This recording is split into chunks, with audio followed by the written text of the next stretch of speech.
On se retrouve aujourd'hui dans un nouvel épisode du Click d'Alix et j'avais envie qu'on reçoive l'une des personnes que je trouve les plus sous-cotées sur YouTube actuellement. C'est Joanne Sparkdive.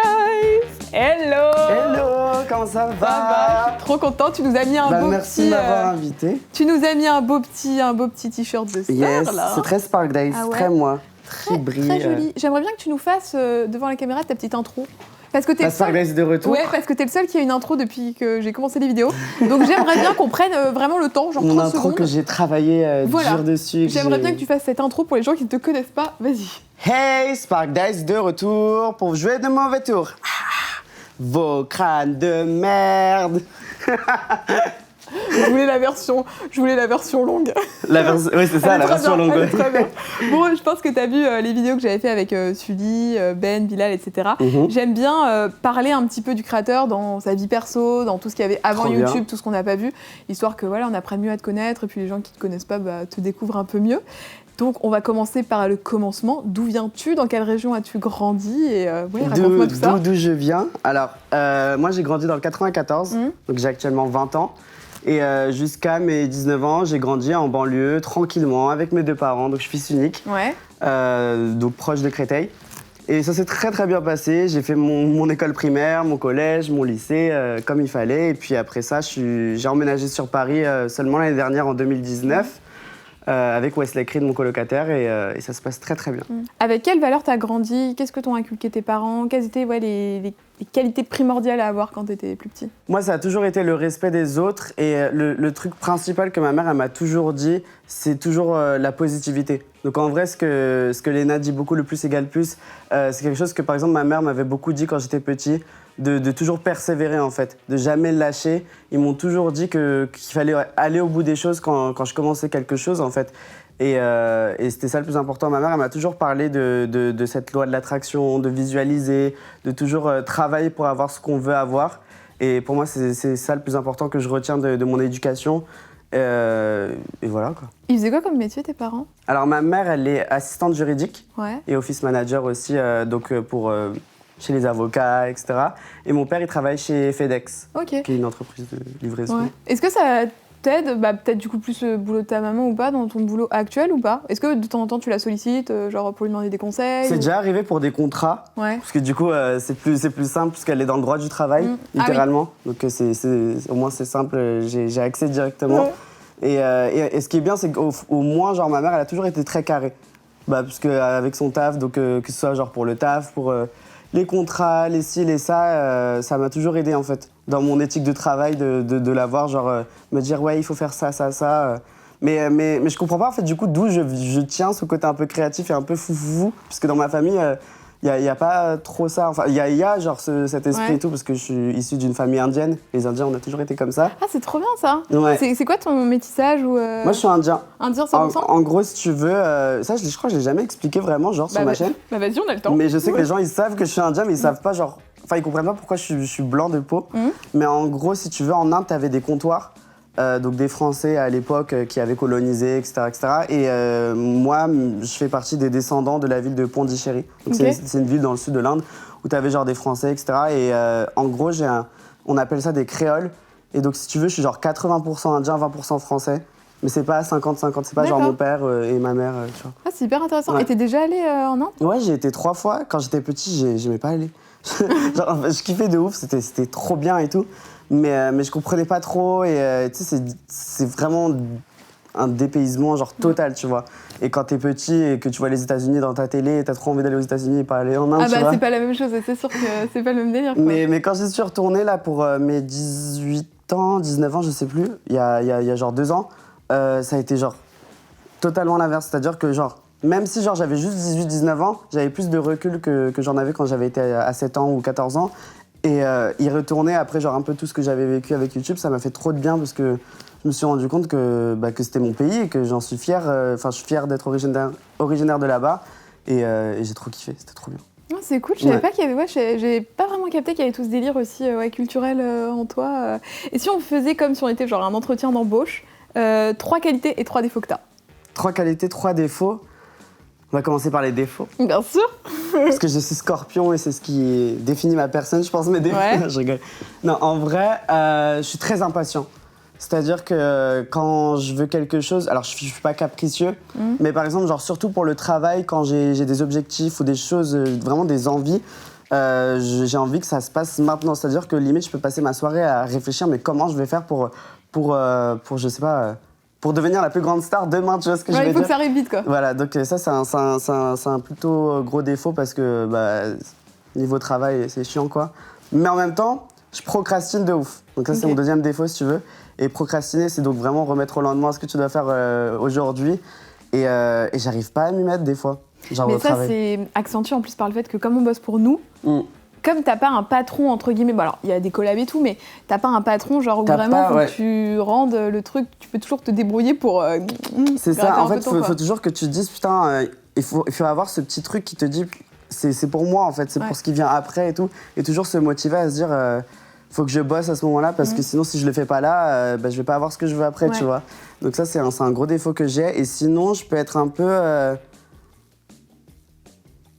peut-être jaloux dans mes relations, parce que en fait je tiens trop à mes amis, parce que comme je suis fils unique, je suis trop attachée genre à mes potes. Si tu veux, c'est genre mes frères, mes sœurs, etc.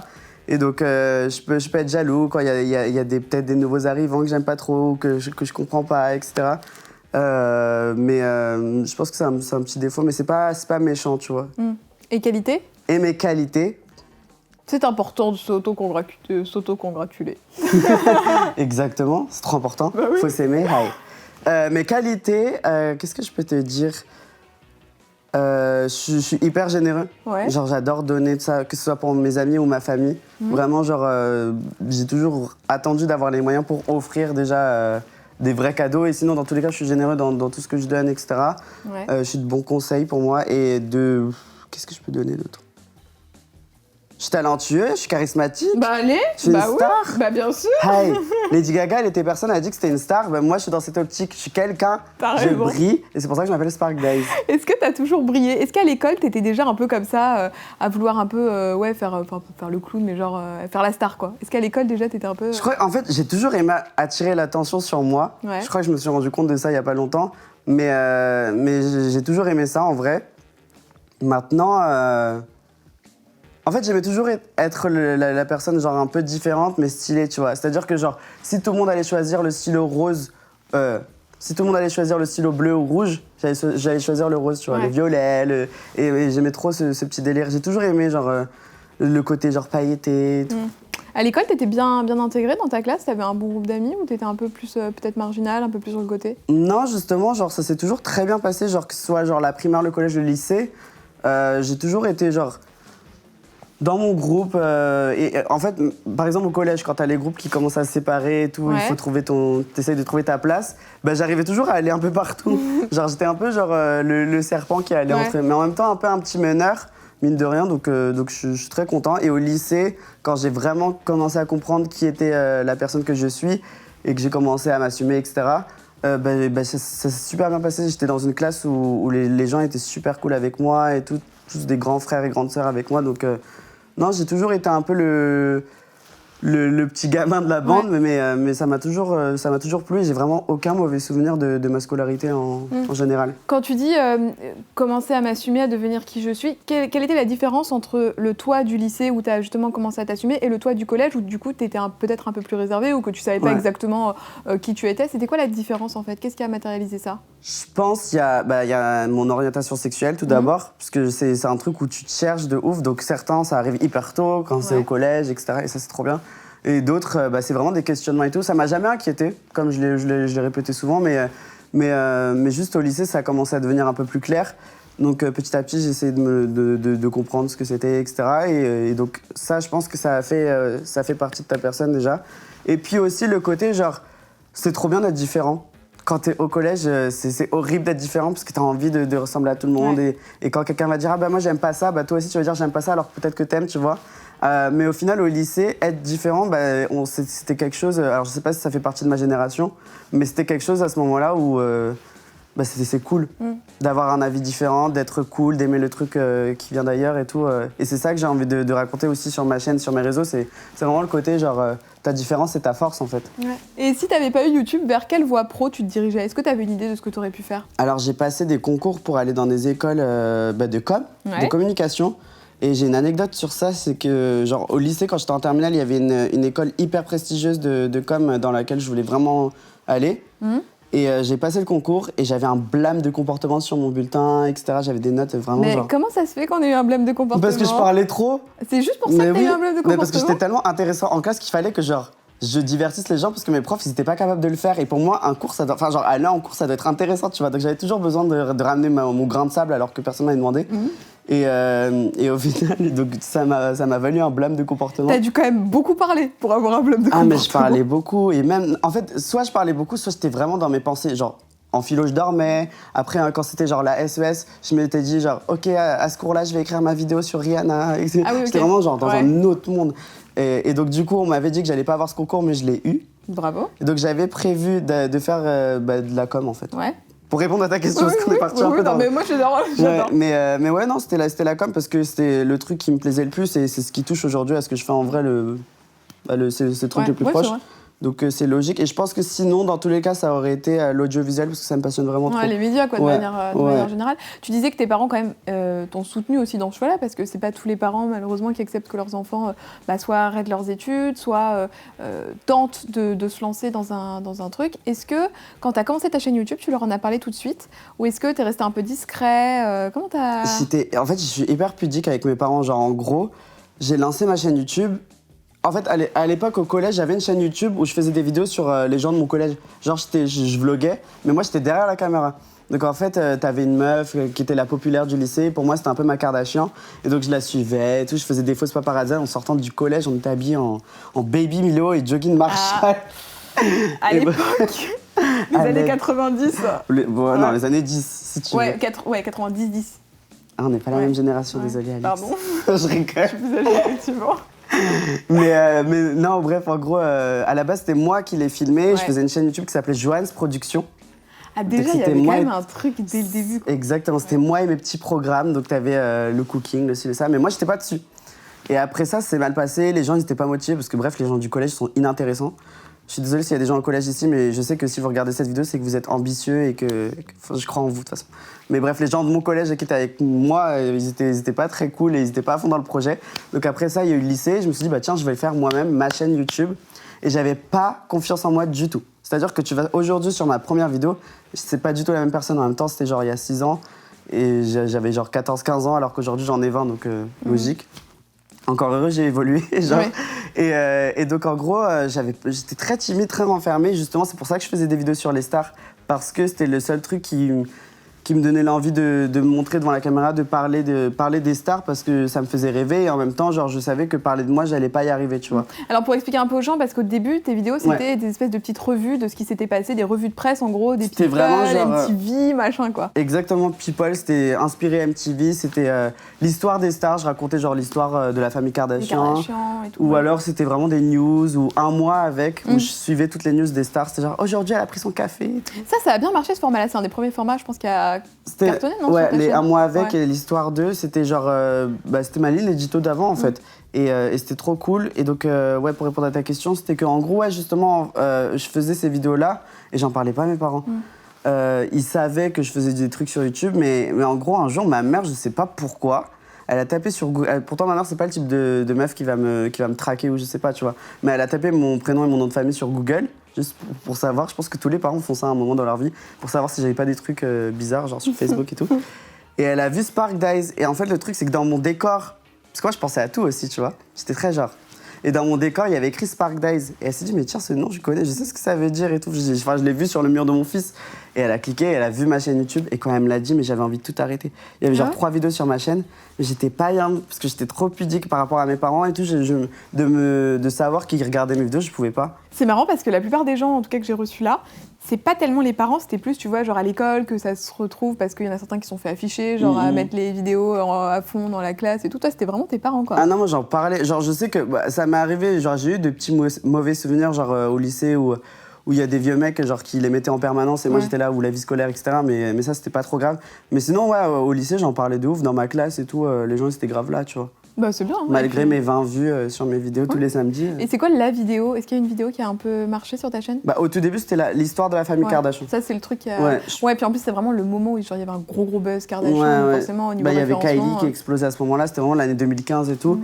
Et je pense que en France, les gens ne savent pas qui sont vraiment les Kardashians, parce que c'est la famille royale des États-Unis, donc ça l'est pas forcément. Toi, t'as bossé le sujet, toi.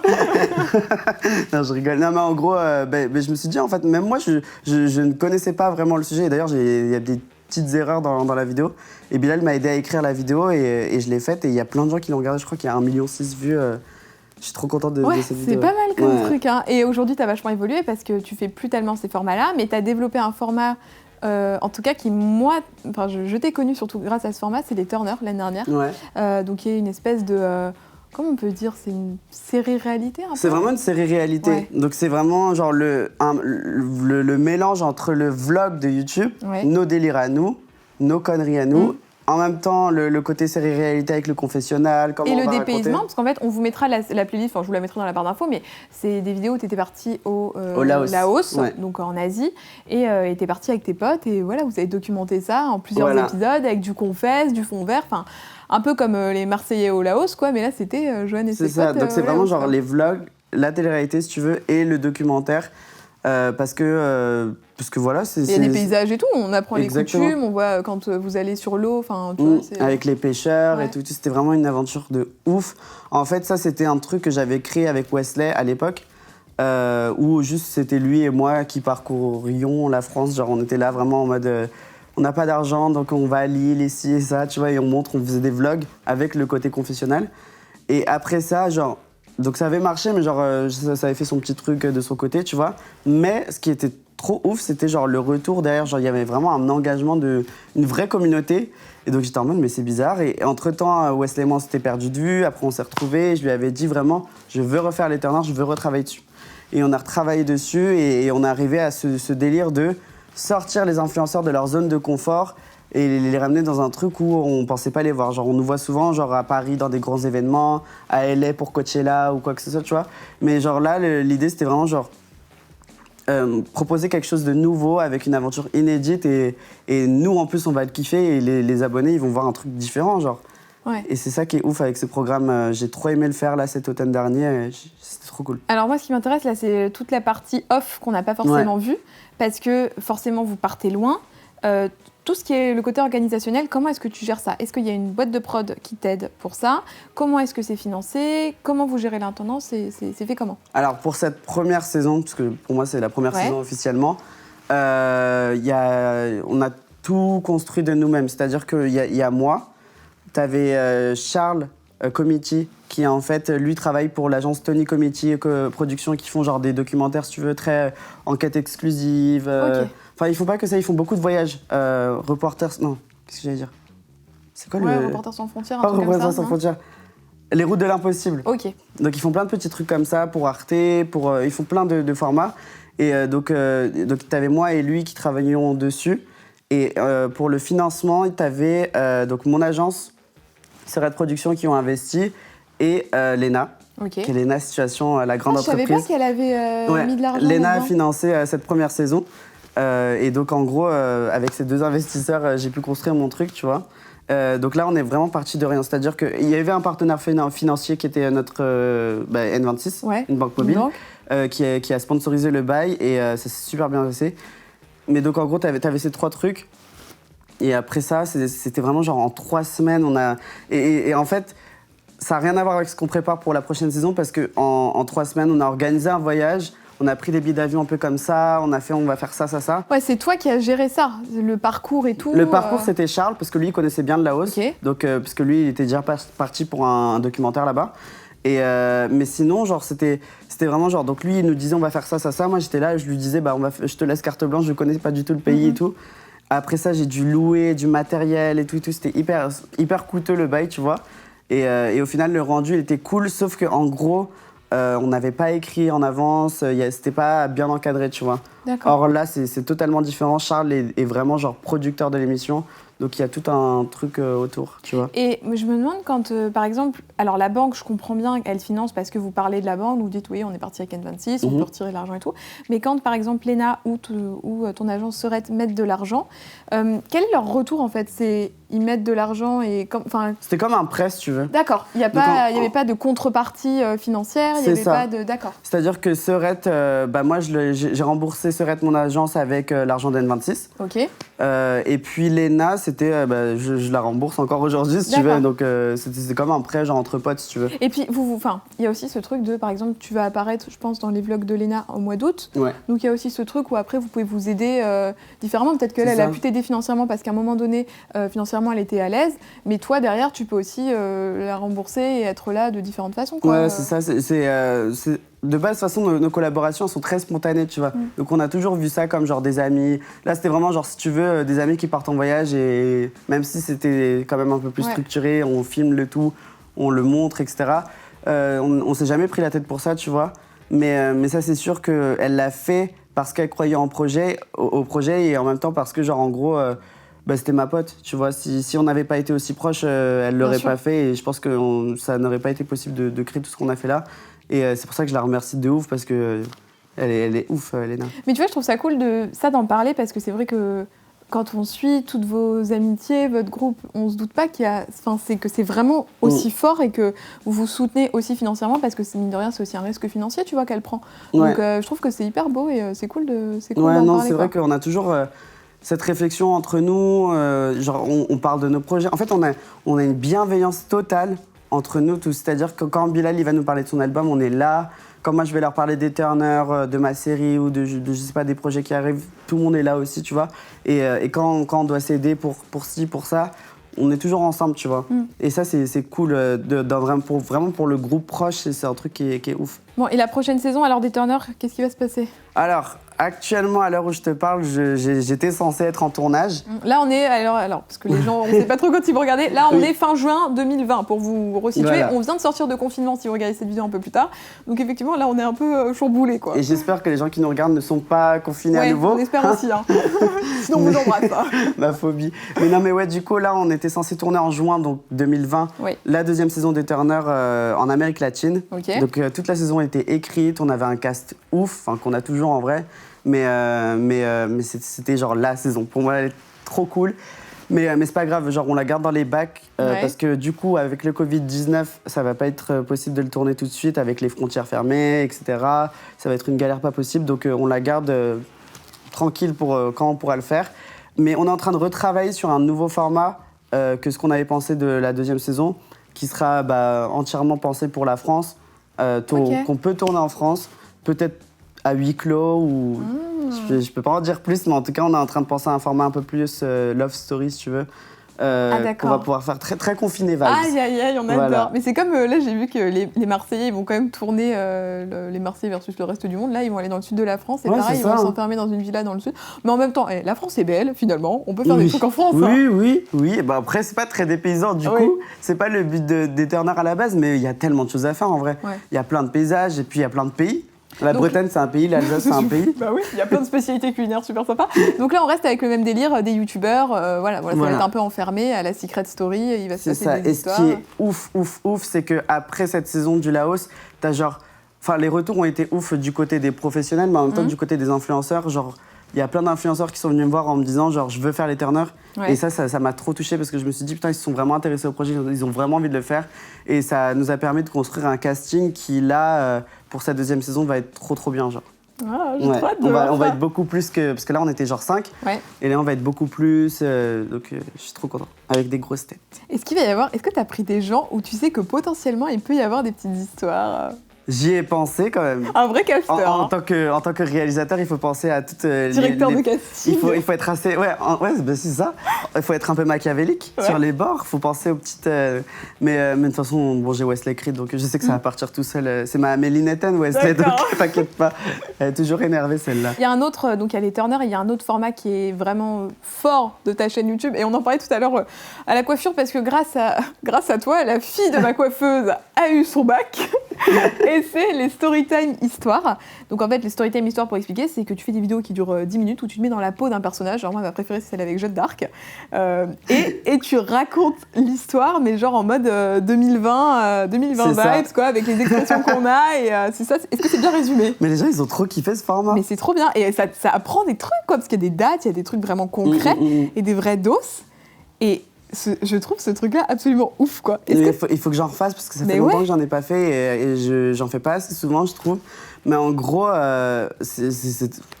j'étais là, posé, j'étais en mode, mais putain, j'ai plus rien à raconter en fait sur ma vie.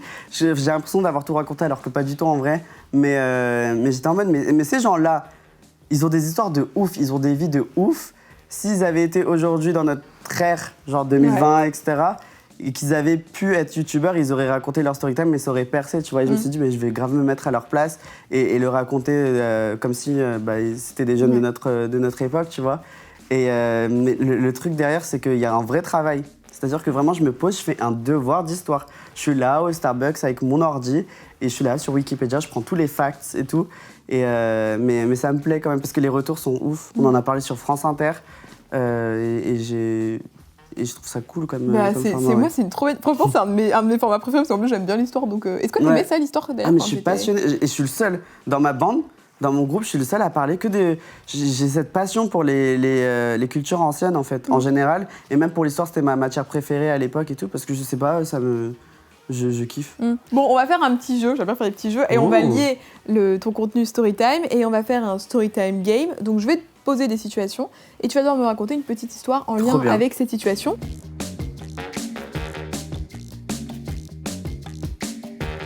On commence par ta rencontre avec Sullivan. Ma rencontre avec Sullivan, je suis trop fan. Alors attends, c'était en 2015 et c'était une rencontre virtuelle, du coup un peu comme presque toute ma bande. Donc c'était en fait à l'époque on faisait beaucoup de Skype. Parce que Skype c'était à la mode avant Zoom, etc. Et c'était, t'avais moi et t'avais d'autres youtubeurs. Donc moi je connaissais peut-être, je sais plus, Alix ou je sais plus, Alex Cavoy. Et t'avais Sullivan. Et après ça on a commencé un peu à parler et tout. Et en fait en commun on avait Mallory Davis comme ami. Ouais. Et un jour, Sullivan, il m'envoie un message, il était genre 2h du matin, et il me dit « J'arrive pas à dormir, viens on fait un Skype ». Et moi j'étais trop fan de lui. J'étais trop fan de lui. Et je fais « Ah d'accord » et tout. Et donc je commence à bégayer, je fais mon partage de connexion sur mon ordi parce que je voulais pas que mon Skype il bug et tout. J'avais niqué toute ma 4G. Et voilà, c'était genre mon Skype avec Sullivan. C'était ça ma rencontre. Et après, donc on se voyait un peu, mais on s'était perdu de vue. Lui il faisait sa vie avec Gloria et Antonin, tu vois. Et là où notre amitié a vraiment commencé, c'est quand lui, il s'est rapproché de Bilal. Et que Bilal, moi j'étais super proche de Bilal et qui nous a fait rencontrer tous les trois. Et je me rappelle qu'au début, il était super froid. Mais genre ultra froid et je savais pas ce qu'il... J'avais l'impression qu'il me détestait. On était genre un Starbucks et c'était limite, il me dévisageait alors que pas du tout, tu vois. Mais je pense que c'était l'époque où genre rencontrer des gens, c'était encore difficile pour lui après tout ce qui venait de vivre, tout le phénomène, la fièvre Sullivan Gold. Je pense que mine de rien, il a toujours ce truc d'être un peu en retrait au début, un peu timide, quoi. Ok. La plus grosse peur de ta vie?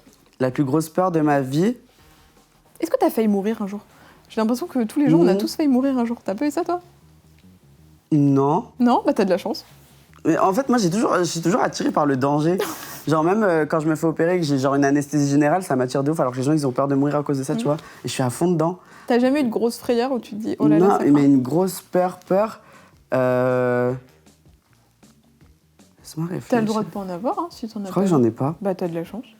Ta rencontre la plus chelou avec un abonné ou avec une abonnée? Je crois que c'est celle que je raconte à chaque fois, mais c'était genre... Il y a une abonnée un jour qui me voit, et au début, j'aurais crié, et après ça, elle m'a léché la joue. Alors déjà, en période de Covid, etc., en ce moment, c'est pas trop... Gardez vos langues. C'est pas très éthique. Gardez vos langues à l'intérieur de vos gosiers. Mais là, c'était bien avant, tu vois. Mais même ma peau, mes boutons, c'est toi, tu payes le Rocutané. Après, je sais pas comment ça s'appelle, mais bref, ma phobie. Je ne peux pas. Et déjà, je suis pas très tactile avec les gens de base. Tu sais, elle a dû paniquer, je pense. Genre, qu'est-ce que je fais? Mais lécher la joue. Non, mais quand tu paniques... Fais-moi un câlin, attrape-moi. Et tout. En plus, souvent, les abonnés, ils ont du mal avec moi. Genre, enfin, ils ont peur d'aller me voir parce que comme j'ai un regard un peu froid, ils se disent que j'ai pas envie de les voir ou que je suis méchant, alors que pas du tout, tu vois. Mais du coup, une fois devant moi, je pense qu'elle a dû péter un câble. J'ai eu un... Un partenariat que t'as regretté? Je pense que c'était un truc pour blanchir les dents. Ouais. Pas récemment, moi parce que j'en ai fait un récemment et les gens ils vont dire ah et tout. Ouais. Non, c'était un truc que j'ai fait il y a très longtemps, en 2016. En fait, c'était les kits que c'est les kits que tu peux acheter encore aujourd'hui, que tu peux faire toi-même.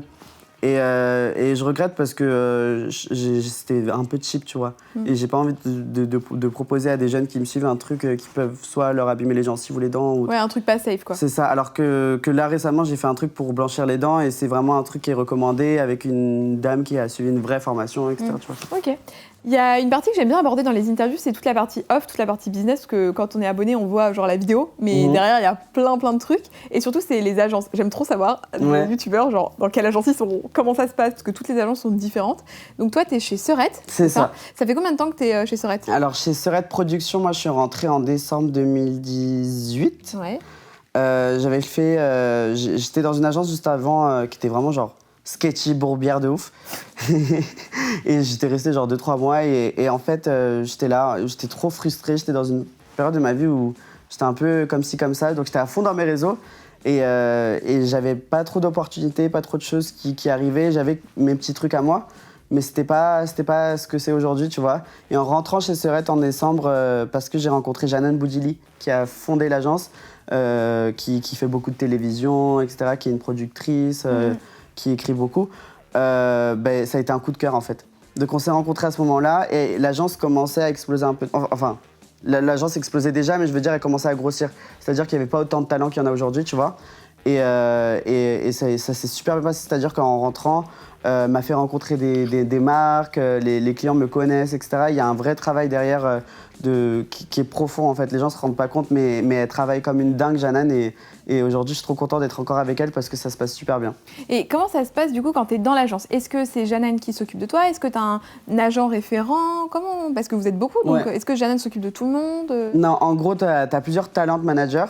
Donc à l'époque où je suis rentrée chez Serette, en fait, moi je suis rentrée aussi parce qu'il y avait une talent manager en particulier que je connaissais depuis longtemps, avec qui on avait travaillé chez Endemol, etc. pour Assemblée TV, qui s'appelle Cathy Lopez, qui était chez Serette, donc c'était elle qui me gérait.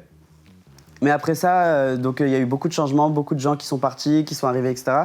Et là, principalement, c'est Jeannane, pour moi. D'accord. Maintenant, il y a pour d'autres talents, c'est d'autres talent managers et ça se passe super bien. Mais moi, en fait, c'est vrai qu'avec Jeannane, j'ai cette relation qui fait que je discute beaucoup avec elle, j'arrive beaucoup à me confier, on se comprend tous les deux et tout. Et on a cette relation très fusionnelle, genre grande sœur et petit frère, tu vois, qui fait qu'ensemble, on arrive grave à travailler. Et au quotidien, comment ça se passe? Est-ce qu'elle a accès à tes mails? Est-ce qu'elle répond à tes mails? Est-ce que c'est toi qui lui forward les trucs au niveau organisationnel? En gros, ils ont... En fait, ouais, toute mon agence, les talent managers qui travaillent avec moi et Jeannane, ils ont accès à ma boîte mail. Donc, c'est une boîte Serette Production. Mais moi aussi, j'ai accès à ça parce que c'est trop important pour moi de lire. Et des fois, je réponds même. Et puis voilà, après, on a un groupe WhatsApp entre nous où on s'échange nos avis sur ça, etc. Et c'est beaucoup plus simple, de toute façon, pour discuter de tout et de rien. Et voilà. Donc, en gros, c'est eux qui gèrent après tout le côté business. Toi, t'as pas à t'occuper du budget, c'est eux qui gèrent tes budgets pour toi. Et toi, t'as plus qu'à faire la partie créa. Moi, je suis comme Bilal, je n'aime pas parler d'argent avec les clients. C'est-à-dire que quand il y a un client qui vient vers moi, j'ai l'impression que c'est des requins. Tu sais, j'ai trop peur à chaque fois. Et je laisse Jeannane, etc. Donc, en fait, j'ai le sens du business, mais quand c'est pour les trucs comme ça, je sais que c'est Jeannane qui gère avec toute l'équipe Serette. Et moi, après, c'est vrai que pour la partie créa, je suis à fond dedans et on me donne le brief, ce que la marque a envie d'avoir pour tel ou tel partenariat. Et après, moi, j'ai fait mon contenu, quoi. T'es libre dans ton contenu ou parfois l'agence t'oriente un petit peu? Non, t'es vraiment libre. C'est-à-dire que si... en tout cas, pour Serette Production, quand ils te signent chez eux, c'est vraiment parce qu'ils ont vu quelque chose en toi. Tu peux avoir 2000, 20 000, 200 000 abonnés ou 2 millions. C'est parce que ils ont vu la petite lumière en toi qui fait que ton contenu, il brille, il leur plaît parce que c'est toi, tu vois. Et donc, ils vont jamais essayer de te déformer. Genre, je sais que, par exemple, Jeannane, elle avait du mal avant genre nous voir travailler avec des stylistes ou des photographes et tout parce qu'elle avait vraiment envie que ce soit nous, tu vois. D'accord. Et maintenant, elle est beaucoup plus ouverte parce que moi, je lui ai dit, il faut qu'on soit des stars, Jeannane. Mais sinon, ouais, c'est vraiment genre moi, mon délire et à aucun moment, ils vont... Enfin, tu peux leur demander des conseils, mais genre, c'est pas eux qui vont te dire fais ci, fais ça, tu vois. Ouais, même sur l'orientation de ta chaîne, enfin, tu fais ce que tu veux, quoi. Ouais, c'est genre, si demain, je leur dis, je vais arrêter YouTube, ils vont me dire, bah écoute, on est à fond derrière toi, on te supporte, maintenant, qu'est-ce que tu comptes faire, etc. C'est très... c'est cool. Et justement, en parlant de qu'est-ce que tu comptes faire sur ta chaîne, j'ai un peu pensé toutes les interviews que tu avais fait récemment et tu avais fait une interview pour Oh My Mag, et d'ailleurs tu en as parlé dans une de tes dernières vidéos. Pour Oh My Mag, tu avais dit le jour où je me fais refaire le nez, après ce sera nickel pour pouvoir chanter. Ouais. Alors refaire le nez, c'est pas la chirurgie esthétique. Non, c'était reconstruire l'intérieur. C'est ça. Voilà. C'est une opération qui a beaucoup compté pour moi que j'ai fait en février dernier. Ouais. Donc je suis encore en train de me rétablir et d'apprendre à respirer si tu veux. Mais en gros, c'est quelque chose qui faisait que j'avais comme un petit handicap qui faisait que j'étais tout le temps fatigué. J'avais pas trop d'énergie parce qu'en gros, j'avais pas assez d'entrée d'oxygène si tu veux dans mon corps. Maintenant que c'est fait, je sais que je suis à fond. Bon, il y a eu le Covid. Mais bon, c'est pas grave, ça s'est très bien passé pour moi, j'étais confiné, il n'y a pas de souci. Mais ouais, en gros, là, si vous voulez, mais je crois que c'est ça que j'ai dit dans My Mag, c'est que vraiment, genre, jusqu'ici, pour moi, c'était la phase 1 de Spark Days. Et j'ai toujours, ça fait genre 1 an que je parle de cette phase 2, de cette cassette que je vais retourner avec le deuxième volume, si tu veux. D'accord. Et pour moi, c'est vraiment la transition entre Spark Days, le youtubeur, l'influenceur, à Spark Days, genre la vraie personne que je suis, l'artiste. Donc ça peut être mes projets comme les turners, ça peut être la musique, c'est vraiment des trucs un peu plus qualitatifs qui font que je me réveille le matin et qui me... Mais la musique, c'est vraiment un truc sur lequel tu as l'air de vouloir aller.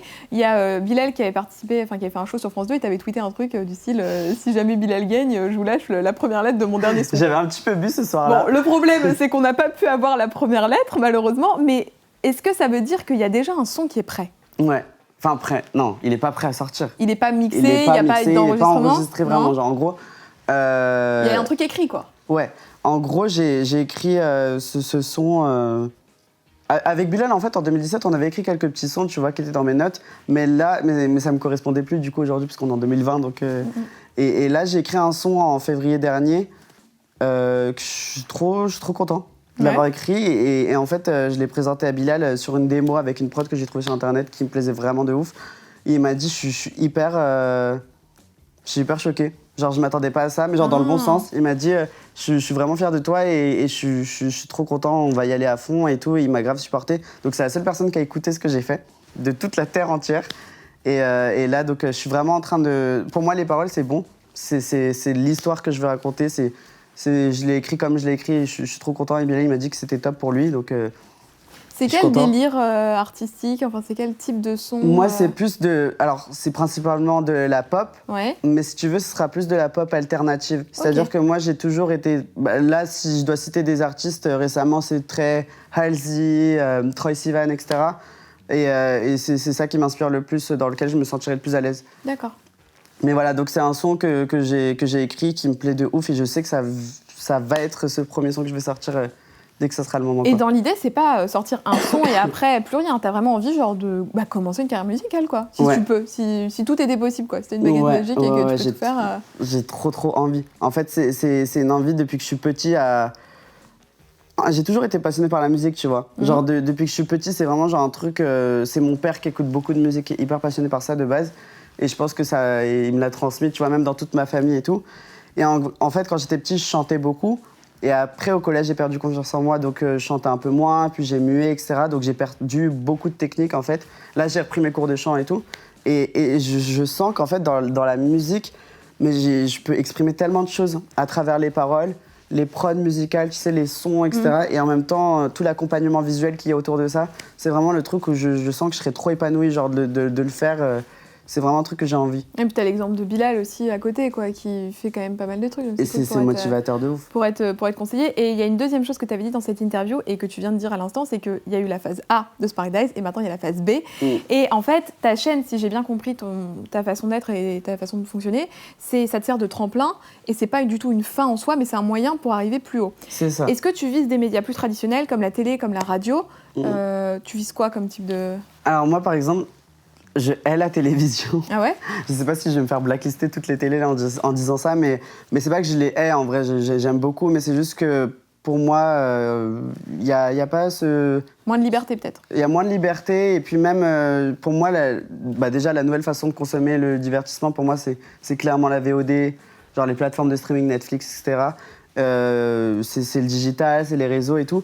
Et à la télé, même si c'est cool, c'est trop bien ce qu'ils ont construit jusqu'ici, j'ai l'impression qu'ils n'ont pas su se renouveler. Ils ne nous font pas confiance, ils nous regardent de haut et tout, et c'est un monde qui vraiment me déplaît.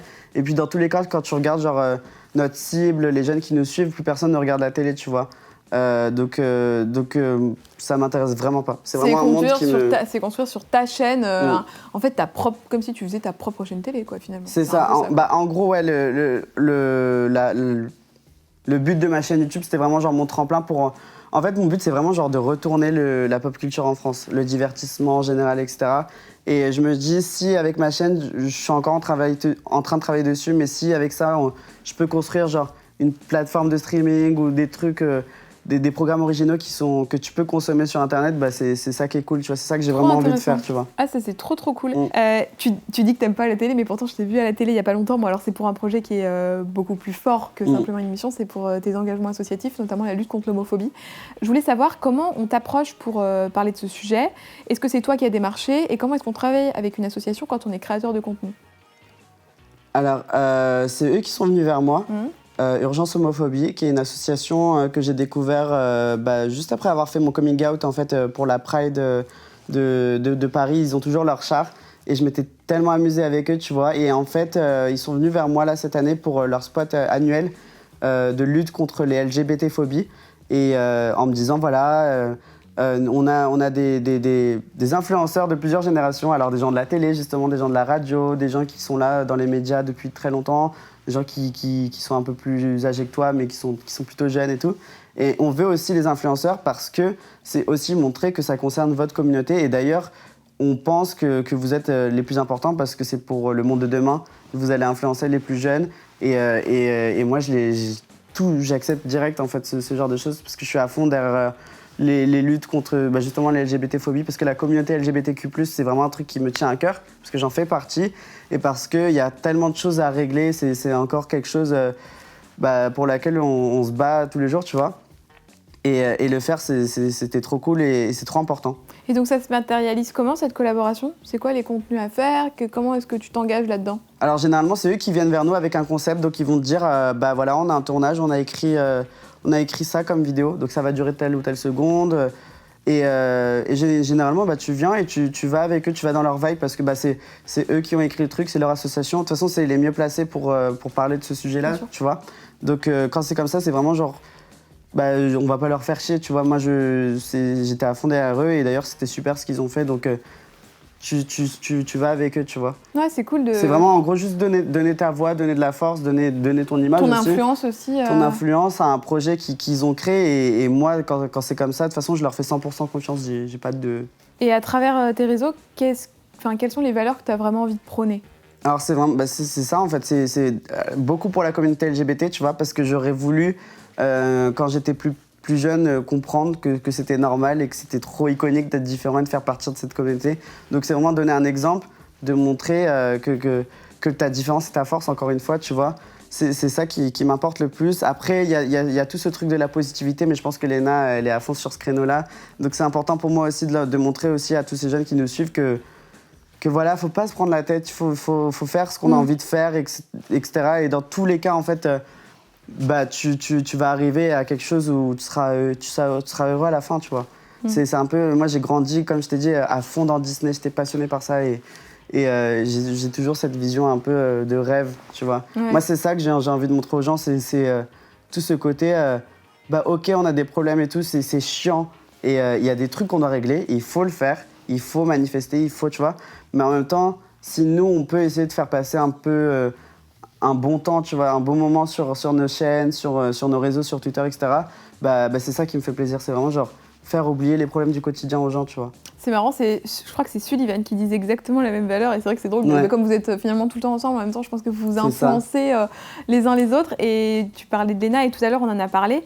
Léna, elle t'a fait un beau cadeau quand même l'année dernière, puisque tu as pu partir avec elle quand on lui avait remis son trophée du CTI. C'était influenceur pop culture de l'année, c'est ça? Ouais. Et quand on avait fait l'interview avec Léna, elle était encore nommée, on ne savait pas si elle allait gagner, puis entre-temps, elle a gagné. Et donc, elle a pu prendre quelqu'un avec elle pour aller chercher son prix à Los Angeles. Et elle a choisi Johan, quoi. En plus, à deux reprises dans l'année, Léna, elle me dit, tu pars avec moi à Los Angeles. Parce qu'en janvier dernier, elle m'avait amené en plus un sur un voyage. Et là, c'était en novembre, du coup. Et je sais plus, je revenais d'où. Ah ouais, en fait, j'étais en plein dans le montage des Turner. Ah oui. Les Turner, ça venait de finir, j'étais over. Genre, j'étais confinée, si tu veux, déjà chez moi. Avant l'heure, j'étais très avant-gardiste. Je n'en pouvais plus, j'étais à fond sur mon montage et tout. Et justement, elle me l'a annoncé. Et en fait, ma première réaction, c'est que bon, déjà, j'étais trop content parce qu'elle est Los Angeles et tout et tout. Mais en même temps, j'étais honorée de me dire, putain, c'est genre le prix le plus important de sa vie pour l'instant. Même si je sais qu'elle va en avoir plein d'autres de toute façon. Mais c'est un truc de ouf. Et elle me choisit moi, en fait. Et juste me dire que putain, je vais être là à côté d'elle pour sa remise de prix qui est aussi prestigieux que celui que les Kardashians reçoivent, etc. Bah, c'est ouf. Donc ça m'a vraiment genre touché de ouf, de me dire qu'elle me fait confiance, elle a envie que je sois là pour l'accompagner et elle sait que si j'ai l'image d'une star pour être sur le red carpet à côté d'elle. Oui, parce que forcément, t'étais sur le red carpet, t'étais pas juste là à faire coucou dans la foule, t'as vraiment filé le truc. Hein. J'ai fait ma vidéo des stars et tout, et je l'ai utilisé, hein, je l'ai bien puisé la vidéo. Raison, mais en plus, c'était trop cool. Franchement, c'était un de mes meilleurs voyages à LA parce que c'était vraiment genre la vie de star. C'est-à-dire, on est arrivé, c'était vraiment genre Léna, la gagnante de France. Parce que du coup, il y avait tout qui était offert, enfin, genre tous les hôtels et tout était. Ouais, bah, de toute façon, même quand on travaille avec des marques, généralement, de toute façon, c'est inclus dans le truc. Mais là, c'était vraiment genre, ils ont été jusqu'au bout du truc. C'était vraiment genre, Léna, t'es une star, donc on te fait vivre comme une star, tu vois. Et donc, Joanne, par extension, t'es aussi une star, quoi. Ah oui, moi j'étais là, mais j'ai des paillettes dans les yeux, mais j'avais envie de pleurer. En plus, on était dans l'hôtel où ils ont tourné Pretty Woman. Ah, la Rodeo Drive et tout. Putain, on était vraiment comme des stars et c'était trop cool. Et de toute façon, en plus, ce qui est cool avec Léna, c'est que genre, quand on se retrouve tous les deux, on est vraiment genre... On se rend compte qu'il n'y a jamais de gêne. C'est vraiment cette relation frère et sœur parce que genre, il peut y avoir un blanc, mais ce ne sera pas gênant, tu vois. On est toujours à fond ensemble, on va dans la même vibe de l'autre et tout. C'est jamais conflictuel, tu vois. C'est quoi ton meilleur souvenir avec elle ? Tout confondu, que ce soit LA, les Turner ou je sais pas. Surtout qu'avec Léna, j'ai fait genre le tour du monde. Bah alors n'importe quel souvenir, peu importe où, ou même chez toi, tranquille. Mais je crois qu'en plus, elle m'a détesté pour c'était à ce voyage-là à Los Angeles. Donc en gros, on était là, on faisait les stars, etc., etc. Et puis l'hôtel, c'était 3 nuits. Sauf que nous, on restait une semaine. Et à la dernière minute, je dis, Léna, regarde, j'ai trouvé cet hôtel, il est pas très cher. C'est genre une petite villa à Malibu, vue sur la mer, etc. Elle fait, vas-y, prends. Donc je prends. Je fais, yes, et tout et tout. Donc le soir, je crois que c'est vraiment mon meilleur souvenir. Le soir, le Uber arrive et tout. Et on se dit, ok, trop bien, on se pose dans le Uber. Et je m'endors un peu, je fais une sieste de 20 minutes et tout.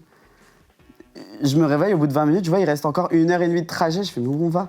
Je me rendors, je me réveille, on est genre dans la montagne. Genre vraiment les montagnes, il y a des nuages en dessous de nous, ça pue le sable. Et genre on regarde autour de nous et je fais, mais Léna, qu'est-ce qui se passe ? Est-ce qu'on s'est fait kidnapper par le Uber ? Dis-moi si on meurt maintenant, parce qu'au moins, je mets du Britney Spears et c'est réglé. Au moins, je meurs sur ça et c'est pas... Tu vois, et on regarde autour de nous et je me dis, mais où est-ce qu'on va ? Et on arrive dans une villa qui est magnifique. Sauf que c'est pas là où on dort, c'est un autre truc à côté. Ah, la douille. Et en gros, c'était un petite baraque de je sais pas quoi, genre une maison d'hôtes, mais genre vraiment très caravane, tu vois. Et si t'avais pas de voiture, et si t'avais pas de nourriture, t'étais dans la merde. Sauf que nous, on se fait que livrer quand on est en voyage, etc. On est très Uber Eats, etc. Et on n'avait pas de vivre. Le lendemain, on s'est réveillé, le gosier vide. Et on était là en mode, mais qu'est-ce qu'on va faire ? Et il n'y a aucun Uber qui est venu nous chercher. La cueillette, mon ami, la cueillette. Hein. Non, mais tu sais qu'on était bloqués. Il n'y a aucun Uber, aucun taxi, aucun VTC, rien. Et ça s'est terminé comment, cette histoire ? Mais j'ai appelé mon agent Jeanne en pleurs. Elle était à Paris, elle pouvait rien faire. J'ai dit, mais s'il te plaît, je sais que tu as des amis à Los Angeles qui viennent nous chercher. Mais vraiment, on pleurait. On s'est dit, mais on va rester bloqués en haut de cette putain de montagne. Et il y a eu un Uber qui nous a acceptés, donc il a pris 20 minutes à venir monter la côte. Et on l'a appelé, on lui a supplié de ne pas annuler la course, parce qu'on lui a dit, ça fait genre 20 fois qu'on nous annule nos courses.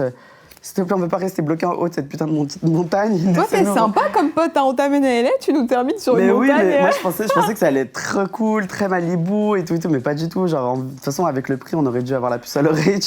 Mais c'est vraiment mon meilleur souvenir avec elle, parce que c'était tous les deux bloqués dans une... Moi, j'aime trop les aventures farfelues, tu vois. C'est pour ça que j'ai créé les Turner, je pense. En vrai, j'ai un problème. Bah, tu me fais une transition toute faite, parce que pour terminer les interviews, j'aime bien faire un petit jeu comme ça. Et là, j'ai appelé le jeu Flashback. Donc, c'est ton meilleur ou ton pire souvenir avec une personne. Okay. Donc là, Léna, je pense qu'on vient de le raconter avec ton meilleur souvenir.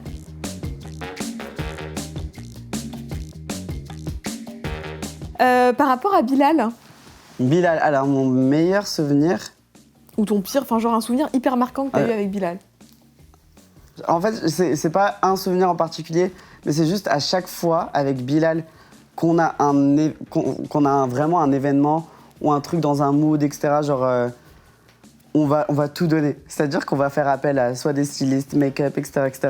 On va tout donner et des fois pour rien. C'est-à-dire qu'on arrive sur des red carpets où on est genre on ressemble à Lady Gaga et Beyoncé.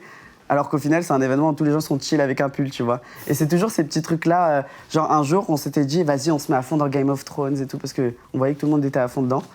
Et chez Bilal, on a retourné tout l'appartement. On mettait du bois, j'avais mis une fourrure, et on avait inventé un photocall. Parce qu'on disait, bah, les gens nous invitent pas trop aux événements, donc à ce moment-là, à cette époque-là. Donc on va faire notre événement à nous. Tu vois, c'est toujours, on donne tout pour rien, en fait. Et on a toujours ces connexions-là, c'est ça qui est drôle. Sullivan. Avec Sullivan, un de mes meilleurs souvenirs avec lui, c'est qu'il y a eu plein de trucs aussi, c'est pareil, mais genre Ah si, avec Sullivan, il m'avait emmené à Londres Ouais. et, pour le lancement de IGTV. Et en fait, c'était un événement qui était trop cool et tout. Et c'était la première fois que je me retrouvais vraiment genre avec Sully, seul. Et c'est vraiment là que j'ai appris à le connaître et tout. Et c'était trop cool, genre on a trop rigolé et tout. Et c'était vraiment chill. On était dans un hôtel trop beau et tout. Et c'est vraiment nos conneries à chaque fois que j'aime bien, genre... partir dans des délires qui servent à rien que je kiffe. Mais si tu veux, je viens de penser à un truc là. Parce que si tu prends Sullivan et Bilal, j'ai un souvenir, mais le pire souvenir de toute ma vie entière, je crois. Et ça revient à ma plus grande peur aussi, parce que je crois que ça en fait partie.